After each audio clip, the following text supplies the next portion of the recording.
Good morning, students. In today's class, I'll be talking about the topic optical isomerism. Now, before we go to the optical isomerism, we need to know certain terms that we've already done. The first out of them is the word isomers. Isomers are those compounds which have same molecular formula but different structural formula. Under this category, we have structural isomers. They have same molecular formula but different structural formula. Structure में फ़र्क होता है. For example, chain isomerism. Chain isomerism का अगर हम example लें, 5 carbons 1, 2, 3, 4, 5, 1, 2, 3, 4 and a branch. तो ये दोनों हो गए chain isomers. One is pentane, the other is 2-methyl butane. Position isomer पे आए 1, 2, 3, 4. This is but2ene and I have 1, 2, 3, 4. This is but1. This is called as position isomers, where you differ in the position of the functional group. Sorry, the position of the functional group, that's fine. Functional isomerism, the functional group changes. 1, 2, 3, 4, 5 में यहाँ double bond हो, मतलब ये aldehyde हो गया, यानी 1, 2, 3, 4, 5. Pentanol 1, 2, 3, 4, 5, वो ये क्या हो गया? कीटोन, ये पेंटेनोन हो गया. तो यानी ये दोनों are different in terms of their functional group. Molecular formula same होगा, स्ट्रक्चरल फॉर्मूला में डिफरेंस है. Metamerism, there is a full video on metamerism in the channel. Just type metamerism by Seema Makhijani and you will reach it. Tautomerism is a special dynamic isomerism which is observed in case of ketones and enols. It comes under the category of keto-enol tautomerism. What do we mean?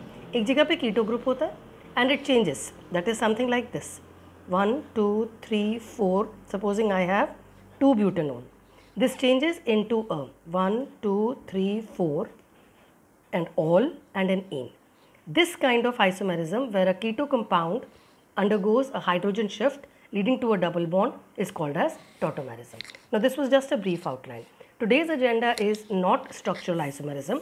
We need to go to the next part of it, which is stereoisomerism. Under the category of stereoisomerism, we have 3 points. From these 3, you have already done 2 of them. This was, if you remember, this used to be your class 11th conformational isomerism, where we had those staggered and eclipsed, and they were related to the sigma bond of carbon-carbon rotation. Coming to geometrical, geometrical is cis trans. Again, there is a video on cis trans on the channel. Just type cis trans or geometrical isomerism by Seema Makhijani and you'll end up here. Now today's target is optical isomerism. Now before I actually go to optical isomerism, you need to know why is the word optical used. Now for optical isomerism, it is not something like कि there are compounds which they have a weak eyesight and they wear glasses. ऐसा कुछ नहीं है, कुछ चश्मे से कोई relationship नहीं है. It's not related to glasses. It is of course related to light, and we will go ahead with the optical isomerism now. Now for a compound to show optical isomerism, you require an instrument which is called as a polarimeter device. This polarimeter device looks like this. Now I will try to explain each part of it. The first thing that you have is a light source. This is from where you get the light. Now the light that we have with us has got the oscillations in all direction. That means you have a horizontal component, you have a vertical component, you have a diagonal component. This is representing that the light is oscillating in all possible planes. Now you pass the light through something called as a polarizer. This polarizer is actually a Nicol prism. This Nicol prism, you can understand it something like this allows, it's a door which has got bars which are vertical. Vertical bars वाला अगर door होगा तो कौन सी वाली light pass होगी? सिर्फ vertical. Horizontal वाली या diagonal वाली तो कट जाएगी ना बेटा. So the only light component which is able to pass through this polarizer is the vertical component. This is called as unpolarized light, while this is known as the plane polarized light. इसका क्या मतलब? The light is oscillating in only one of the planes. Fine. Now, the next step is you pass it through a tube containing an aqueous solution of the compound. ये tube है. This is your sample tube. You pass your solution through a sample tube. When you pass your solution through a sample tube, you find that the component of light, as the light passes through the sample tube, it is found that it is changing its plane. And when it is changing its plane, we say it has rotated the plane of the plane polarized light. Plane polarized light was oscillating in this plane, and on passing through a solution of a sample, your light has changed the plane of oscillation. And now the light which was expected to come was this green component, but it is the dotted line, this was expected. What we observe is this red component where we see light passed was this, and the outcoming light is rotated. Now, if I want to see this rotated and my analyzer initially was like this, if I place this kind of analyzer here, this light will not pass. क्योंकि ये तो टेढ़ी है ना बेटा. This can only pass when I turn the analyzer. If this is the polarizer, the analyzer will not be able to pass the light until unless I would have rotated it. यानी इसको rotate करूँगी तभी तो bars टेढ़े हो जाएंगे and now the light will be able to pass. If I do not rotate it, I cannot see it. This is my eye. I won't be able to see the light until and unless I rotate the analyzer. This analyzer tells me as to the light is rotated, the plane of the light has been rotated to what angle. अब इसको rotate करने के बाद the light can pass through, and when this light passes through, it becomes visible.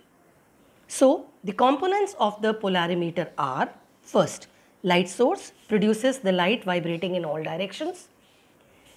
Polarizer or the Nicol prism allows the light passing through should oscillate only in one direction, that is any one plane. Next, the plane polarized light passes through a solution of the sample. इसके बारे में हम ज़्यादा बात करेंगे कि sample में ऐसा क्या खास है कि light is getting rotated. That was to be analyzed. Next, the plane of the light can be rotated to right. I have shown you a right rotation. It could be right or clockwise. It could also be left या फिर anti-clockwise. That means the rotation options are two. Your light could have been rotated like this towards the right. नहीं तो उल्टा भी हो सकता था towards the left. But there are only two options. या तो light right की तरफ rotate होगी या फिर light left की तरफ rotate होगी. Analyzer is to be rotated to allow the rotated light to pass. Otherwise, you won't be able to see it. So, you need to rotate the analyzer. The analyzer has to be rotated either to right or to the left, depending on the compound. अगर compound ने plane of the plane polarized light को right की तरफ rotate कर दिया है, तो your analyzer has to be rotated towards clockwise or right. अगर plane of the light had been rotated towards the left, तो analyzer को भी left या फिर anti clockwise की तरफ rotate करना पड़ता. Fine. To reach the observer's eye, the light would only pass through the analyzer if the analyzer is rotated. That situation is if the light coming out is rotated. Such sample जो light को rotate कर देता है, ऐसे samples को हम कहते हैं they are optically active. Only optically active compounds are in a position to show optical isomerism. And when is an optical isomerism shown? When the compound is optically active. Optically activity के लिए you require the light to pass through a solution. This light should be plane polarized, and the solution, if you pass the light through the plane polarized light. So, the rotation of the light can be towards right or towards left. That is, if it is towards right, or it could be towards left. Right का मतलब clockwise और left का मतलब anti-clockwise. The compound both the ways, अगर rotate करना पड़ा analyzer को, तो हम कहते हैं कि जो compound अंदर इस sample tube में है is optically active. ऐसे compounds जो right को rotate कराते हैं, they are said to be dextro compounds. और जो left को rotate करवाते हैं, they are said to be levio compounds. The compounds which rotate the plane polarized light towards right or clockwise are said to be dextrorotatory, and the compounds which cause the plane polarized light to rotate towards left are said to be levorotatory compounds. Fine. So under optical activity, the compound has to rotate the plane of the plane polarized light. अब question आता है, ऐसी क्या खासियत है इन compounds में that they show the optical activity? When is the compound optically active is the question mark. On analysis, सारे compounds को ट्यूब्स में डाल डाल के चेक किया गया. It was found the compound should be asymmetric. Asymmetric का मतलब you can never divide it into two equal halves. There is no way that you are able to divide the compound into two equal halves. Such compounds are said to be asymmetric. Now when we talk about carbon compounds, we are talking about organic chemistry. For organic chemistry, the carbon compound should have carbon with sp3 hybridization and all 4 attachments or identities should be different. मतलब अगर आपके compound के अंदर एक भी ऐसा carbon हो जो कि sp3 हो और उसके चारों अटैचमेंट्स डिफरेंट हो, तो ऐसे कार्बन को हम एसिमेट्रिक कार्बन कहते हैं. Or it is called as chiral carbon atom. This is also called as stereocenter.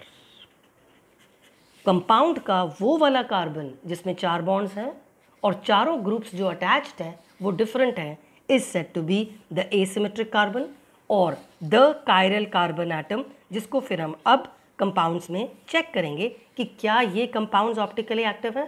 तो किसी भी कंपाउंड को चेक करने के लिए कि वो ऑप्टिकली एक्टिव है, actually you have to see asymmetry. Asymmetry ऐसे नहीं समझ में आता है तो what you can check is chiral carbon atom तो नहीं है.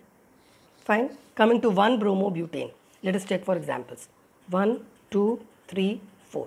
ये 1 पे bromo. Let me finish the hydrogens.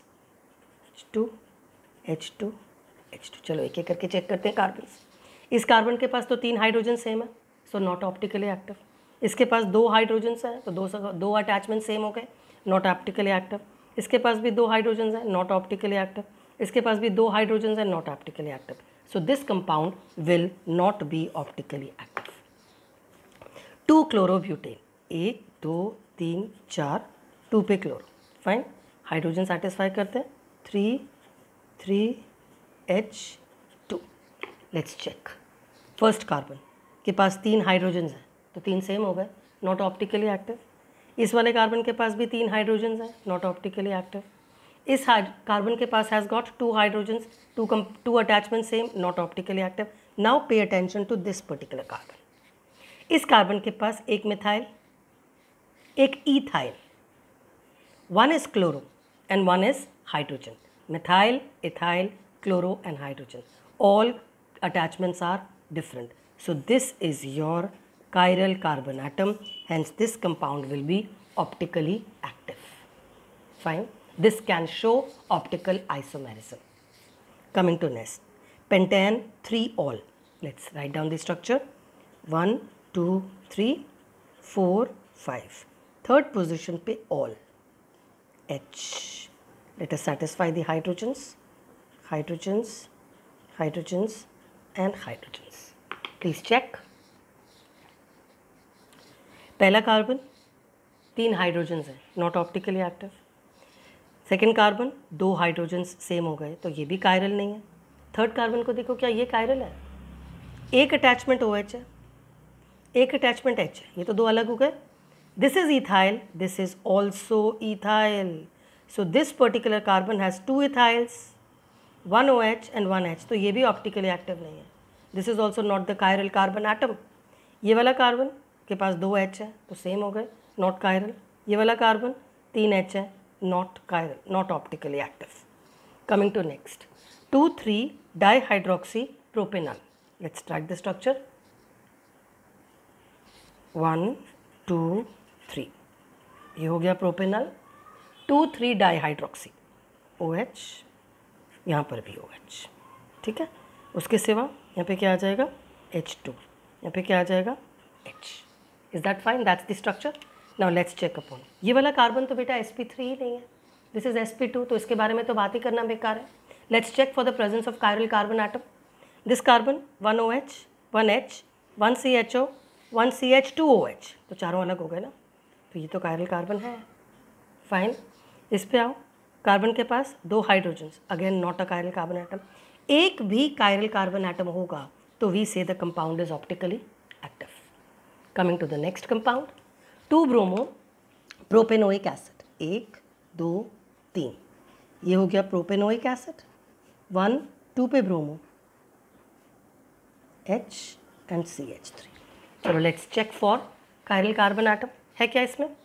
इसके पास तीनों हाइड्रोजन्स हैं, तो ये तो नहीं है. इस पर आइए. 1 H, 1 Br, 1 CHO and 1 CH3. This is your chiral carbon atom. This will never be, ये तो sp3 नहीं है. sp3 होना तो ज़रूरी है ना. Coming to the next, have a look at this compound. इस कार्बन के पास बेटा पूरा लिखना अगर आता हो, CH3 तो 3 हाइड्रोजन हो गए. इस कार्बन के पास CH2 तो 2 हाइड्रोजन हो गए. इस कार्बन के पास भी CH2 तो 2 हाइड्रोजन है, तो नॉट कायरल. इस कार्बन पे आइए. इस कार्बन के पास एक CH3 है, एक H है, एक OH है और एक बड़ा सा यूनिट प्रोपाइल है. यानी this particular carbon is your chiral carbon atom. Therefore, this particular compound becomes optically active. This was also optically active. इसको देखो. Think about it yourself. I am saying that this is not optically active. The reason is कोई भी ऐसा carbon नहीं है जिसके पास चारों attachments अलग हो. The only carbon that you could have thought is this. इसके पास एक OH, एक H. ये क्या है? CH2 CH3. ये क्या है? CH2 CH3. तो दोनों CH2 CH3 हो गए ना, तो 2 attachments are same. So this is also not optically active. Fine. Moving ahead. Now we come to the actual part of the topic. Let's say I want to take up an optically active compound which is butanol, two butanol. ठीक है, second position पे OH लगा हुआ है. तो ये रहा पहला कार्बन. कार्बन के पास इसका स्ट्रक्चर कैसा होता है 2-ब्यूटेनॉल का?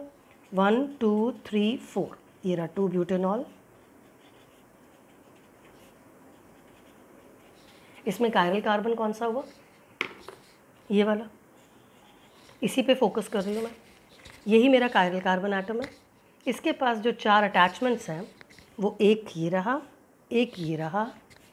This shows out of the plane and this shows behind the paper. sp3 है ना बेटा, टेट्राहेड्रल है.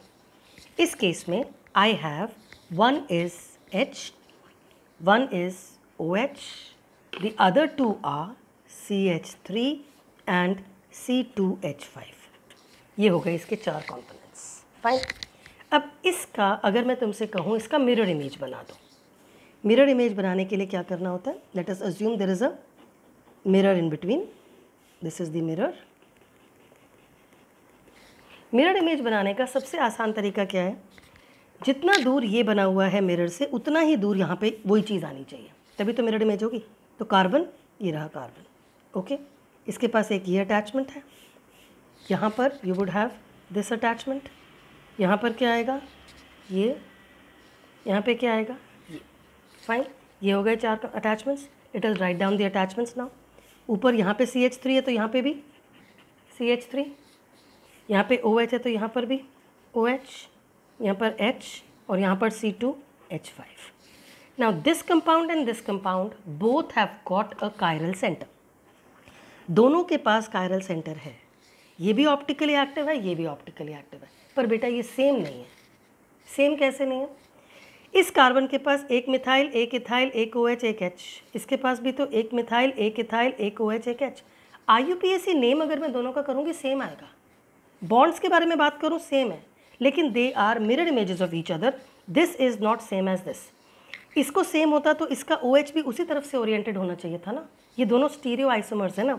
इनका molecular formula same, structural formula same, but orientation in space is different.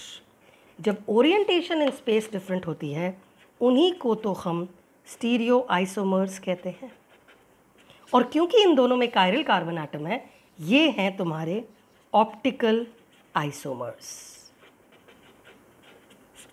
Fine. So optical isomers are two compounds which are mirror images of each other and they are not superimposable. अगर इस compound को उठा के मैं इसके ऊपर रख दूं तो ये सुपर इम्पोज नहीं होगा, ये वाला OH इधर आ जाएगा ना. तो अगर एक मिनट को सोचो, इसको उठाओ और यहाँ रख दो, तो it is not possible because OH will go here. Now the second thought process is कि इसको एक बार रोटेट कर देते हैं. इसको रोटेट कर देंगे तो OH उस तरफ आ जाएगा. बिल्कुल सही. अगर मैं इसको रोटेट कर दूंगी तो OH उस तरफ आ जाएगा. तो let us rotate it by 180 degrees. ठीक है. लेट मी टेक, ये रहा इसका एक्सेस जहाँ से मैं इसको रोटेट करने वाली हूँ. अगर मैं इसको रोटेट कर दूँ बेटा तो CH3 तो वहीं रहेगा, CH3 को कुछ नहीं होगा. कार्बन भी वहीं रहेगा, उसको भी कुछ नहीं होगा. अब ध्यान से देखो, ये जब रोटेट करूँगी तो H इधर जाएगा, OH इधर आएगा, लेकिन H जो आगे है वो 180 से रोटेट करने से H विल गो पीछे. OH जो पीछे है that will come in front and this will be your ethyl. Now check this and this. क्या ये दोनों अब सेम है? नहीं. इसको इसके ऊपर रख के देखो, H और OH की पोजीशन सेम आएगी ही नहीं. तुम कितना ही कंपाउंड को रोटेट करके ट्राई कर लो, this compound is different from this. These two are mirror images and they are non-superimposable. Such compounds which are optical isomers, they cannot be superimposed. कितनी ही कोशिश कर लो. All right, and they are mirror images of each other.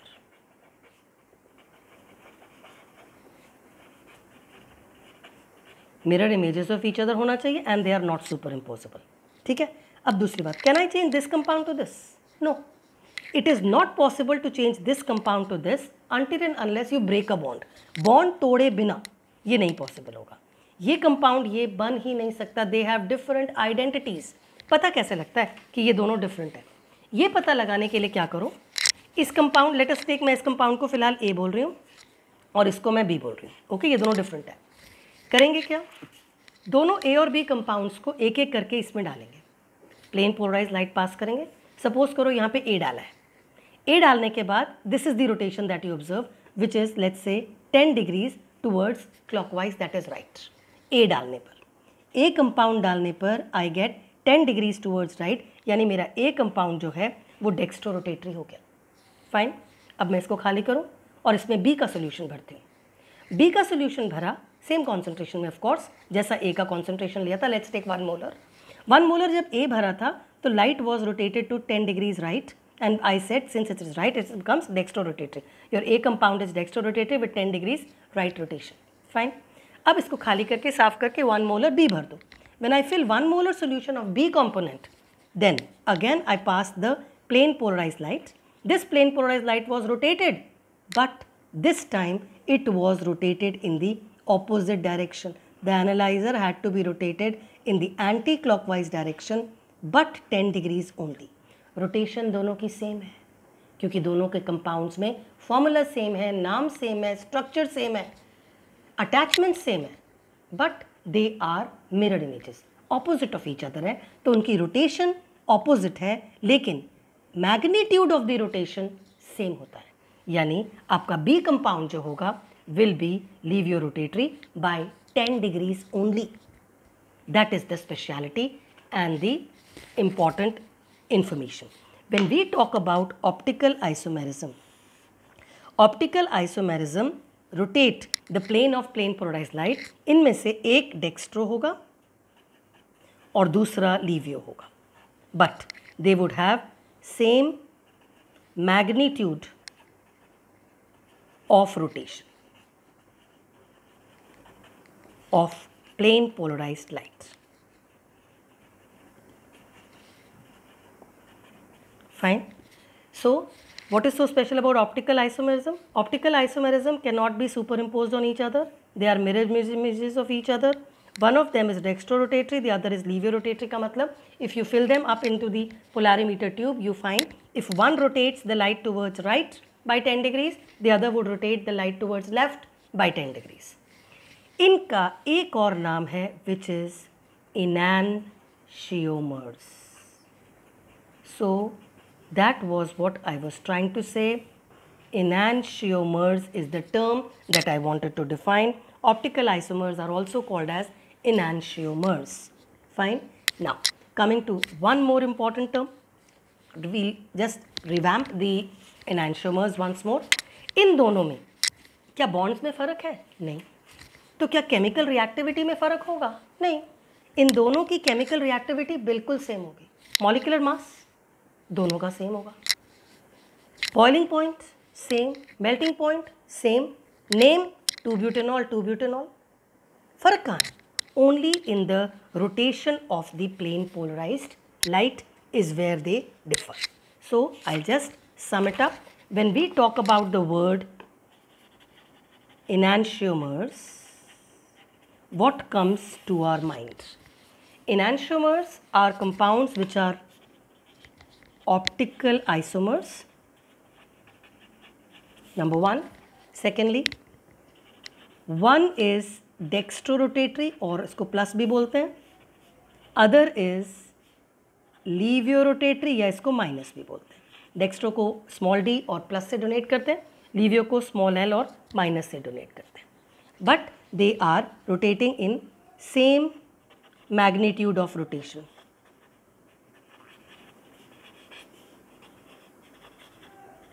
एक right की तरफ और एक left की तरफ. इनका सेम क्या क्या है? मॉलिक्यूलर फॉर्मूला भी सेम है, स्ट्रक्चरल फॉर्मूला भी सेम है, IUPAC नेम भी तो सेम है, लेकिन फिर अलग क्या है? Only prefix D and L. जो डेक्स्ट्रो रोटेटरी है उसके नाम के आगे D लगा देंगे, जो लीवियो रोटेटरी है उसके नाम के आगे L लगा देंगे. बेटा कंपाउंड को देखकर नहीं पता लगता है कि कौन सा डेक्स्ट्रो है कौन सा लीवियो है. अगर कंपाउंड का पता लगाना है कि ये डेक्स्ट्रो है या लीवियो है तो you have to put them into the tube and then check. Otherwise it is not possible by looking at the compound कि कौन सा डेक्स्ट्रोरोटेटरी होगा कौन सा लीवियोरोटेटरी होगा. This you cannot identify, but you can identify that yes this would be optically active, this would rotate the plane of polarized light. Angle भी नहीं पता लगा सकते हैं ना, एंगल पता लगा सकते हैं, सिर्फ इतना पता लगा सकते हैं कि रोटेट करेगा या नहीं, राइट को करेगा लेफ्ट को करेगा, फॉर्मूला को देख के नहीं पता लगा सकते. सो एनांशियोमर्स में सेम क्या क्या है? Molecular formula same, structural formula same, IUPAC name same होता है, सिर्फ प्रीफिक्स लगा देना आता है D और L में. उसके सिवा फिजिकल प्रॉपर्टीज सेम है. What are they same? Melting point, boiling point, density, refractive index, to give you a few. These are all same because compound तो बिल्कुल सेम दिख रहा है ना. उसके सिवा the chemical properties are also same. क्यों भाई केमिकल प्रॉपर्टीज़ क्यों सेम है? क्योंकि दोनों का फॉर्मूला तो सेम है, दोनों में बॉन्ड्स तो सेम है. ये रिएक्टिव साइट कौन सा होगा? इसका हुआ है, इट्स एन अल्कोहल. आप कोई भी रिएक्शन ऑफ अल्कोहल कर लो, जैसे कॉन्सेंट्रेटेड सल्फ्यूरिक एसिड के साथ डिहाइड्रेट करवा लो, SOCl2 के साथ Cl बनवा लो, लूकास टेस्ट कर लो, कुछ भी, both of them would give the same test because both of them have got the same structural formula. सारे बॉन्ड्स भी तो सेम है. Fine. So chemical properties will also be same because all bonds are same. They would therefore differ. ये तो हुए सारे same properties इनके. उसके सिवा they differ only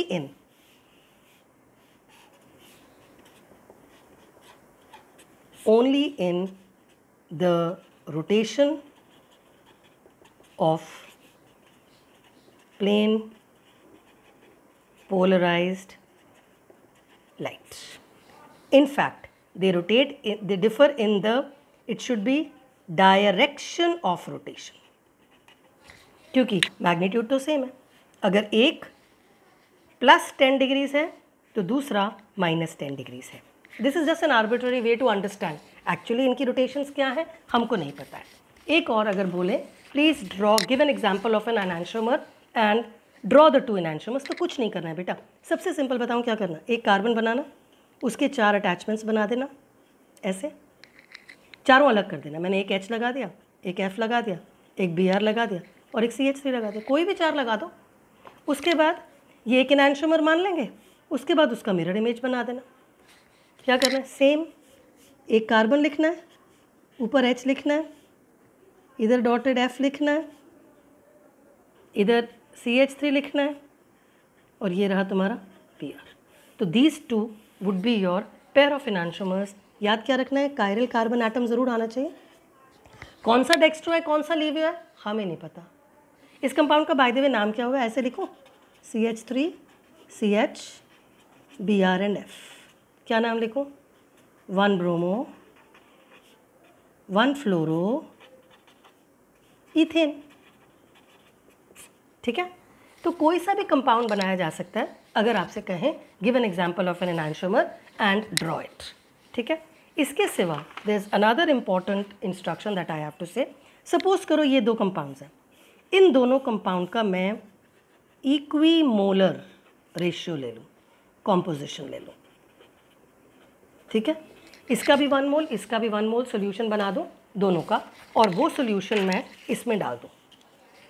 दोनों का सोल्यूशन मिला के डाल दिया. दोनों एनैंशियोमर्स का इक्वी मोलर सोल्यूशन अगर डाल दूँ तो एक 10 डिग्रीज राइट को रोटेट कर रहा है, दूसरा 10 डिग्रीज लेफ्ट को रोटेट कर रहा है. तो नेट रोटेशन क्या आएगी, 0. यानी if you have a mixture of equimolar concentration of the two enantiomers then you will have net 0 optical rotation.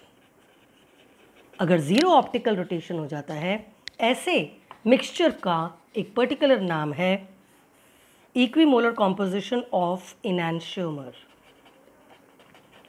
लिया तो उसका नाम हो जाता है रेसेमिक मिक्सचर, या फिर इसको बोलते हैं रेसेमिक मॉडिफिकेशन.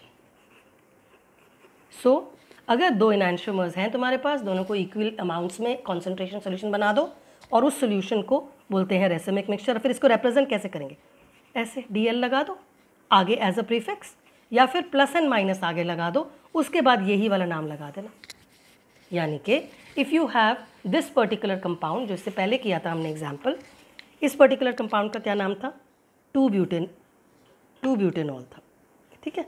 इस 2 ब्यूटेनॉल का अगर मैं इक्वी मोलर मिक्सचर ले लूँ और मैं बोलूँ इसका रेसेमिक मॉडिफिकेशन बनाना है, तो उसका नाम क्या हो जाएगा, Dl लगा के ब्यूटान 2 ऑल का मतलब you are talking about the racemic mixture.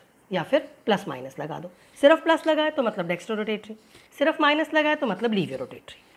Last term there is a special word called as racemisation.